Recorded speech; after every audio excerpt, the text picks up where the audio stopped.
La pause pour bien récupérer d'une saison longue, riche et impressionnante, marquée par une finale de Coupe du Congo perdue, est finie. L'heure de la rentrée des classes a sonné au MK Football Club où nouveaux comme anciens ont répondu présent. Lundi 15 septembre, ici au terrain GD de la commune de Lemba, à la première séance d'entraînement pour cette saison.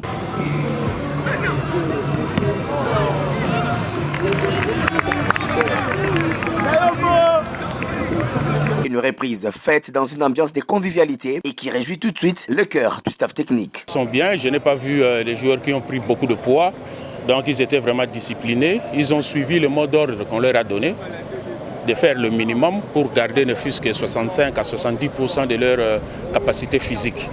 Et je vois bien qu'ils tiennent bien le coup, ils sont en train de jouer ici non-stop, ça fait plus d'une heure, donc il n'y a pas de baisse de régime.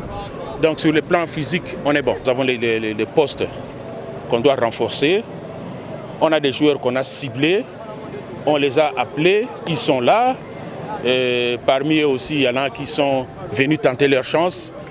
On a aussi donné la chance à tout le monde de nous montrer de quoi chacun est capable. Dans un climat de respect, de travail et de rigueur, cette première séance d'entraînement assurée par Fiston Banza, l'entraîneur principal, et Cyril Moubiala, son adjoint, a été axée sur 2 matchs de fixation entre d'une part une équipe de nouveaux et d'autre part les anciens, au grand bonheur de Max Mokenzangi, futur directeur sportif du club MK à la Ligue 1, la saison 2025-2026. 8 ans après, nous revoici faire surface et aujourd'hui c'est un jour très déterminant, c'est le premier match de la préparation de la division 1 et on est très content de retrouver les anciens qui nous ont amenés jusqu'en phase finale de la Coupe du Congo et de nouveaux recrues pour que nous fassions une équipe capable à faire face, à faire voir montre de quoi on serait capable en division 1. Et pour cette édition du championnat national de la Ligue 1, MK ne compte pas jouer le rôle d'un observateur, mais plutôt d'un outsider au bénéfice de la zone ouest où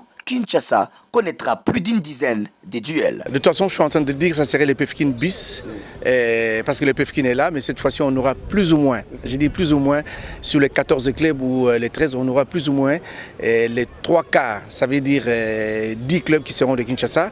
Vous voyez ce que ça fera, donc ça sera vraiment un affront, pas frontal, mais quelque chose qui fera plaisir à beaucoup des amoureux et tout le monde viendra au stade. Et pour ce faire, il faudra mettre les bouchées doubles sur le plan organisationnel et financier.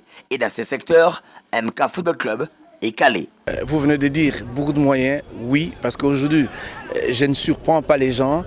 Et vous m'avez appelé président, je crois que dans 2 semaines, je vais céder mon poste de président toujours dans la famille, et qui va continuer à être le président, tout le staff. Mais je suis maintenant, j'essaierai dans ma peau de directeur technique et de directeur sportif. Donc c'est ce que je viens. Mais l'enthousiasme est là, tu vois. Combien de gens vous avez vu là? Il y a plus ou moins 50 enfants qui sont venus parce que MK, c'est ça la fierté congolaise. MK, c'est ça le football congolais. Donc c'est que nous allons faire plaisir encore à tous les amoureux, ceux qui nous ont oubliés pendant 8 ans. 3 départs sont annoncés d'ici peu, mais loin de perturber les ambitions du club et vice-champion de la dernière Coupe du Congo de football.